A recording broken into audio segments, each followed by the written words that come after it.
Nuti waaqayyo tokko beekna isa biddaan mul'atu. Nuti waaqayyo tokko beekna isa gaaroon noolleteef. Nuti waaqayyo tokko beekna mootii mootota isa hangoo isaarraa homtuu gadi san buusne.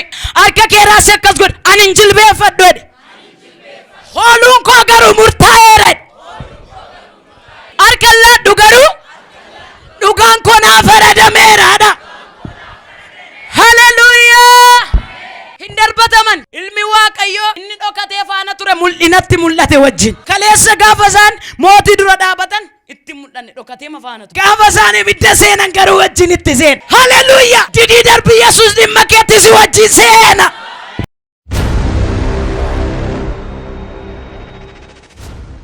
Yesuusif galannaa ta'u uumama 39 nan dubbisa.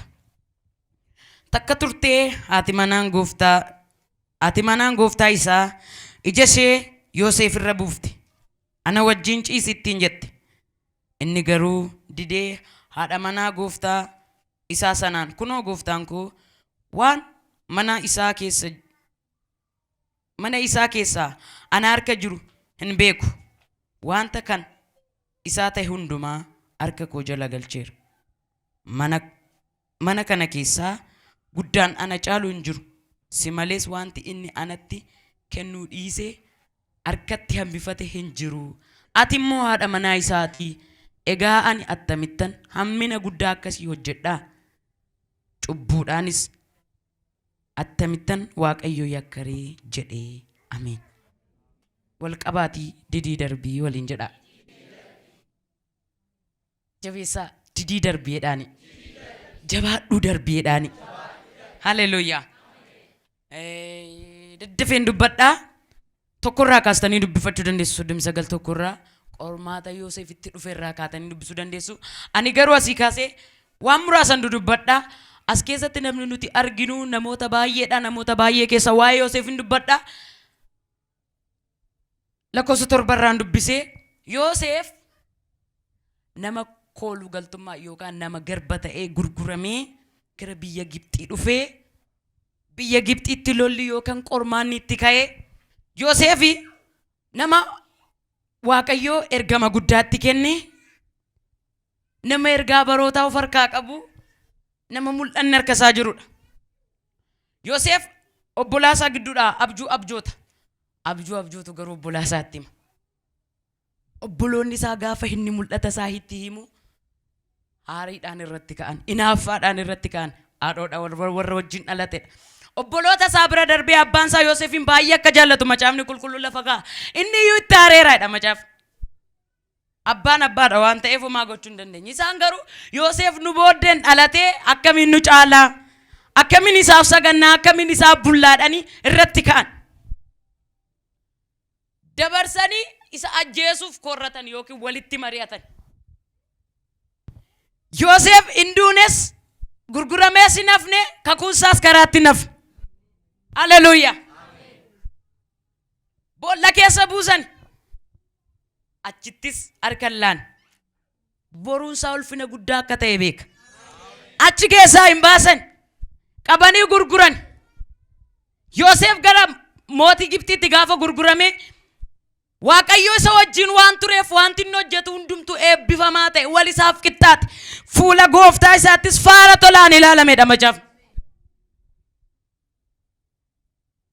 Waaqayyo maal waan ta'eef isa wajjin waan tureef jalqabuma daddarbatamuun Yoosef, ari'atamuun Yoosef Waaqayyo isa wajjin waan jiruuf dhugaa tokkotu isa wajjin jira. Ulfina tokkotu borii isaarra jira. Dura isaa taa'ee jira. Haleluuyaa. Sana booddee Yoosefin achitti gaafa gurguran mootiin hojii isaan hordofa ture. Erga Yoosef mana mootii sanaa dhaqee hin eebbifame manni isaa. Jireenyi isaa hin eebbifame. Isa booddee mootiin qabeenya isaa hundumaa irratti Yoosefin moosise. Garuu waan tokko dhoowwate. Yoosefitti kan inni kennine haadha manaa isaati. Akkuma Waaqayyo Yoosef irra kaawwate mootiinis ijarra kaawwate. Haati manaanis ijarra kaawwatte. Ija eenyutu irra jira? Ija Waaqayyootu irra jira. Isa booddeerra guyyaa baay'ee jira. Akka inni ishii wajjin ciisuuf hin ilaalte. Hin hawwite. Gaafa tokko garuu Yoosefin ni wajjin ciisi jettee gaafatte. Yoosef garuu hin dide. himaanaatu harka jira isan mana abbaa kooti ittiin baafame isan ittiin jibbameetu harka jira galmaan hangaa karaatti hin gatodhe indide hin gaggaafatte deddeebitee indide guyyaa tokko hojjettoonni mootiinis mana hin jiran biyya hin jiran qe'ee hin jiran ishii fi Yoosef qofatu ture arra qobaatti gaafa argattu Yoosefin qabatte maal gochuudhaaf faana ciisuudhaaf sana booddee maaltu ta'a kakuun isaa inni boolla keessa buufameef inni beela'eef inni mana abbaa isaati baafamee gurgurameef sun idduma sanatti akka dhaabbatuudhaaf akeekni seexanaa kana ture Yoosef garuu kaleessayyuu waan dhaga'ee ba'ee qaba waan tokko hin dubbadha didii darbiin jiraatta didii darbiin kabajamta lakkiidha inyaaddoon imaanaadha dhalootatu na eegaan ganaa warra beela'aniif soorataa warra hiika dhabaniif hiika ta'anii haleluuyaa lakkiidha gaafa ishiin shaamizii isaa yookiin immoo uffata isaa qabattu gaafan tilmaamu gaa shaamiziidha shurraabiin ta'u ittiin baafamu shurraabiin shaamizii isaa qabannaan shaamizii isaa itti baafatee fiige garuu ayyaana waaqayyoo hin baafatiin hin bareeda hin baafatiin hin bareeda farfanna tokko takkas jedha akkuma ta'ee ulfaatullee danda'ee baatadheen deemamanii sabdii koonaaf ta'e akkuma ta'ee natti ulfaatullee danda'ee uffadheen deemamanii sabdii koonaaf ta'e hin bareeda hin baafadhu hin bareeda hin baafadhu warri isinitti bareedu harka keessan bal'isaati akkuma ta'ee ulfaatullee danda'e baatadheen deemamanii sabbaa koonaaf ta'e akkuma ta'ee ulfaatullee danda'e uffadheen deemamanii isa simboonaaf ta'e hin bareeda hin baafadhu hin bareeda hin baafadhu mee hin bareeda hin baafadhu jedha uffatanni suuqirra deemee filatee uffatee naa ta'an bareeda jedhee uffate irraa ayyaana waaqayyooti itti bareede in hambifate otoo nuyi ta'ee ayyaana baafnee uffata hambifanna ture inni garuu uffata baasee ayyaana hambifate isa caalu caalchifate Yoosef itti gatee fiige nuti mee mana bunaatti ayyaana waaqayyoo baasaa oolla onlaayinii irratti ayyaana waaqayyoo baafachaa oolla birrii guddaa gaafa argannu ayyaana waaqayyoo baafnee lafa keenya deemna hin baafatiin hin bareeda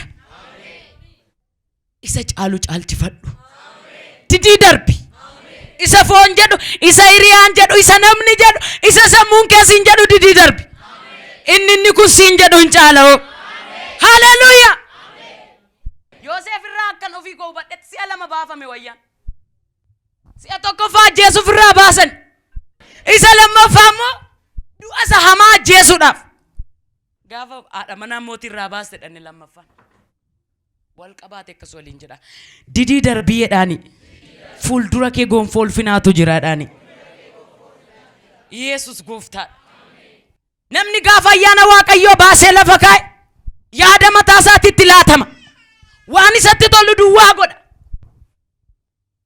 yoo ayyaanni waaqayyoo sirra jiraate kuftee hin kaata yoo ayyaana waaqayyoo baafatte garuu hin kaatu achumatti hafta fakkeenya tokko fudhadheen gara qabxii kootti gal dubartiin garaatti baattu kaleessa surree uffachuu dandeessi har'a garuu surree uffattee caammaa ishee akkas qal'attee dheerattu sana uffattee karaa gubbaa deemuu hin dandeessi maaliif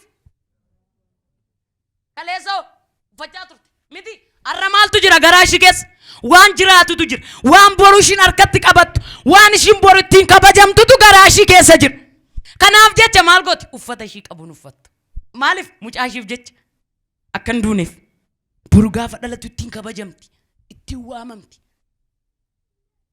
maaliif caammaa ol ka'aa keewwattee hin deemtu mucaa isheetu du'a jala waa tokko hin beeka nuyi warri dhiiga oolichaan bitamne kuni akka dubartii garaatti baattuuti akka dubartii mucaa isheef of eeggattuuti irran jiraanne taanaan boru du'a. Isarra kaawwatte boru nyaatta. Yeroon itti facaasaniif yeroon itti galfatan tokko miti. Garuu waanuma facaasne galfan. Yeroon itti facaasnuuf yeroon itti galfannu tokkodha. Yeroon itti facaasnu baay'ee yeroo ulfaataa dadhabbii qaba. Lafa qonnee kokkonnee midhaan facaasnee haramneetu amma midhaan sun callaansa ga'utti eeggan. Haamnee calleessinaan galfachuu qofa. Isa kam? Isa ganna dhoqqee keessa makarree isa harki nu ciccitee qonnee haramne sana maal goona boon hin galfan. Anaaf si jechuun akkasidha. Arra beela'iiti, arra rakkadhuuti, arra jibbamiiti Kiristoosiif jiraadhu. Boru hin jiraatta. Arra du'i boru jiraadhu jedhe. Boru hin jiraatta. Walqabaa ammayyuu akkas waliin jedha. Arra du'iitii jedhaani. Boru jiraadhu. Biyya lafaa kanarratti badhaadhummaa bara baraa hin qabnu. Badhaadhummaa bara baraa biyya bara baraan hin jiraanne keessa teenyee kuufanna nuti. Biyya bara baraan hin jiraanne beektu? Biyya kam? Asuma keessa teenyee garuu isa bara baraan keessa jiraannu hojjetachaa jira. Haleluuyaa! Akka mana kiraa keessa taa'ee namni mana kiraatti 5,000 kaffalaa kan isaa ammoo ijaarrata haalatti. Akkasuma miti? Malee ala taa'een ijaarratu namni mana isaa. Jireenya jechuun akkasi. Mana kiraa keessatti ifatamaa bishaan tokkitti qofa galgala tokkitti ganama akkas bakka bishaan karaa irratti hin gannaqinaa jennaan diddanii ota warri mana kiraa jedhanii obseetu maaliif amma mana koo xumuradhuttedha. Maal ilaalee tobsa? Mana isaa isa xumurachaa jiru ilaalee tobsa. Mana isaa xumurachaa jiru ilaalee jecha bira darbee deema. Haala bira darbee deema. Haleluuyaa! Misiraachu! Warri mana kiraa keessa teessanii mana keessan ijaarrachaa jirtan. Misiraachu! Warri jecha tuffattanii bira darbaa isa boruu laalaa jiraachaa jirtan.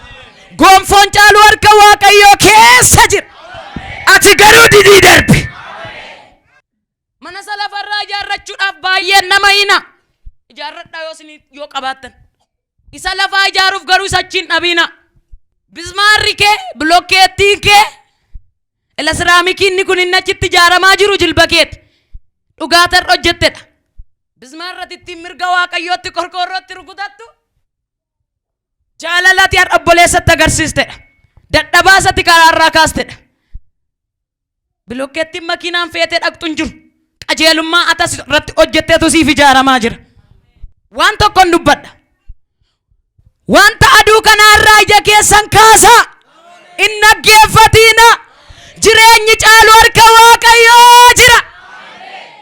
Jireenyi caalu gamoo gaarii argachuu miti. Jireenyi caalu fira baay'ee qabaachuu miti. Ameerikaa deemuu miti. Jireenyi inni caalu yeroo hundumaa miila Waaqayyoo jala jiraachuudha. Yeroo hundumaa yaada Waaqayyoo keessa jiraachuudha. Yesuus keenya gooftaadha. Warri achirratti gamoo ijaarrachaa jirtan gammada. Har'ayyuu gara gooftaa deemtan gammada. Warri garaa ho'a namaaf qabdan gammada. Warri dhugaa akka midhaanii beeloftanii akka bishaanii dheebottan gammada. Mootummaan Waaqayyoo kan keessani. Warri dargaggummaa keessan fanniftan. Warri bu'aa keessan Yesuusiif jettanii dhiistan. Warri waan isinitti tolu dhiistanii waan isatti tolu duukaa buutan gammada. Mootummaan Waaqayyoo kan keessani. Yesuusiif jedhanii warra beela'an. Yesuusiif jedhanii warra dheebotan. Yesuusiif jedhanii warra qomoo keessaa qobaatti fo'aman. Yesuusiif jedhanii warra rakkatanii mana kiraa keessa jiran. Otoo matta'aa fudhatanii fooq ijaaruu danda'ani. Otoo sobanii saamuu danda'ani. Yesuusiif jettanii warri rakkachaa jirtan. Gammada. Mootummaan Waaqayyoo kan keessan. Anas dhaabadhee gaafa isinitti dubbadhu isa amma dubbachaa jiru keessa hin jiru jechuu miti. Keessatti of ilaalaa hin jiran. Macaafni kun of ilaallee keenya kan keessatti argamu. Carraan nuti qabnu isa Kiristoos jedhu qofaa dhaggeeffachaa deemuudha. Yesuus gooftaa. Daani'eel gaafa mooticha duratti dhiyaatu. Daani'eel boqonnaa 3:8 kaasaa dubbifadha. Shedraak Meshaak fa'a boqonnaa 3 keessatti. Mooticha akkas godhe. Warra kooluudhaan bitaman yookiin akkuma Yoosef kana warra bitamanii gara mootii sanaa dhufan. Keessa Daani'eel fa'a Shedraak fa'a Meshaak fa'a Abednaagoon fa'atu ture. Isaan keessa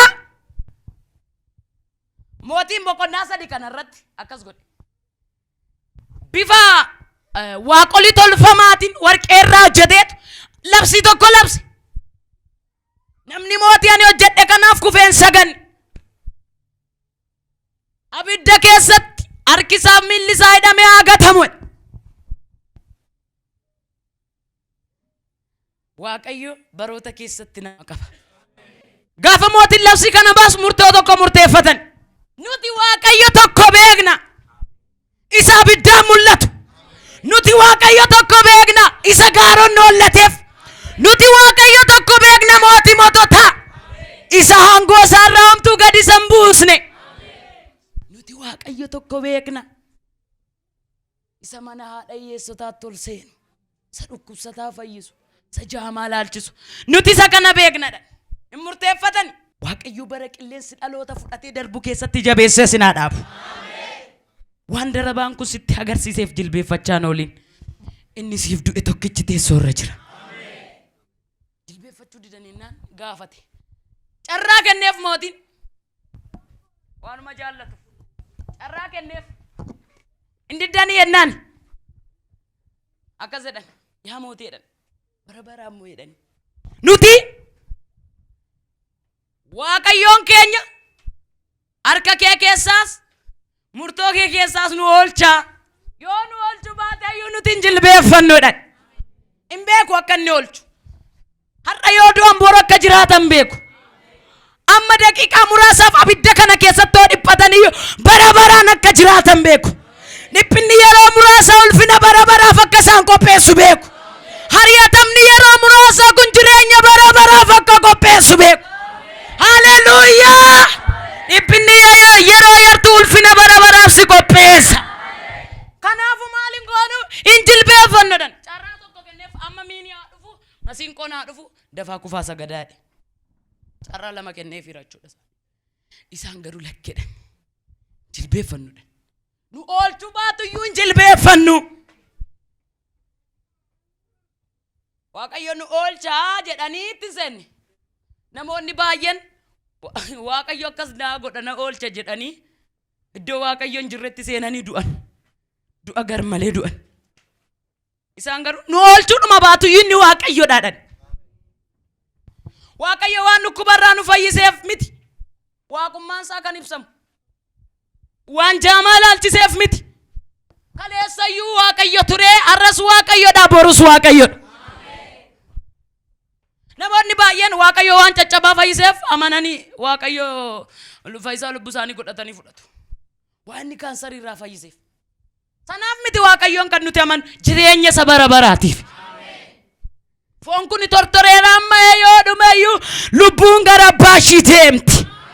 Dhiphinni keenya otoo baay'ate waggaa 60-70 darbitu. Jireenyi bara baraa nu eeggachaa jira. Jilbeeffannodhaan. Kottaan qabaadhe abiddicha isa duraarra dachaa 7 godhaan. Akka warri tiyooloojii jedhanitti abiddichi suni mana cufaa keessatti giimii qopheeffame yookiin mukoota gurguddaadhaan kan qopheeffame maskoonni itti banamee achiin qoraan kan itti daddabalamudha jedhu. Kottaa dachaa 7 godhaa itti darbadhaa. Mee waaqa keessan isa harka koo keessaa sin oolchu nan ilaaladha. Harka kee raasee akkas godhe ani hin jilbeeffadhu jedhe. Hooluun koo garuu murtaa'eera. Dabala ammayyuu ani jedha. Harka laadhu garuu dhugaan koo naaf faradameeraadha. Hallelujah! Hin darbataman. Ilmi waaqayyoo inni dhokatee faana ture mul'inatti mul'ate wajjin. Kaleessa gaafa isaan mootii dura dhaabatan itti mul'anne dhokatee faana ture. Gaafa isaan ibidda seenan garuu wajjin itti seen. Hallelujah! Didii darbi Yesuus dhimma keetti si wajjin seena. Didii darbi isa sitti ulfaate isaatti hin dandeenye isa namni hin dandeenyetti si wajjin seena. Kaleessa gaafa isaan mootii duratti dhiyaatan namuma 3 argu turan. Gaafa ibidda keessaa garuu ilma waaqayyootu wajjin argan. Isaan bukkeetti ilma waaqayyoo argani. Abiddan gubameen jettaati. Abiddi sirra waan jiruuf hin gubda malee hin gubattu. Humna dachaa dabalattee baata malee hin duutati. garuu didii darbe. Isa namni jedhus, isa foon kee jedhus, isa ollaan jedhus dhiisati. Isa kanarra ija kee kaawwadhu didii darbe. Ilmi Waaqayyoo isatti ilaaltee sodaattu keessatti si wajjin argama. Haleluuyaa. Harka keessan wal qabaatii dhimma keetti Waaqayyoo darbeera waliin jedha. Harka keessan as kaasa sinan eebbisa. Harka kanarra qajeelummaan dhugaan haa burqu. Arraba kanarra jaalal sodaan kee haa burqu. Lapheen saba kanaa galgala kanaa kaasee isa siif oollatu isa sodaatu haa ta'u.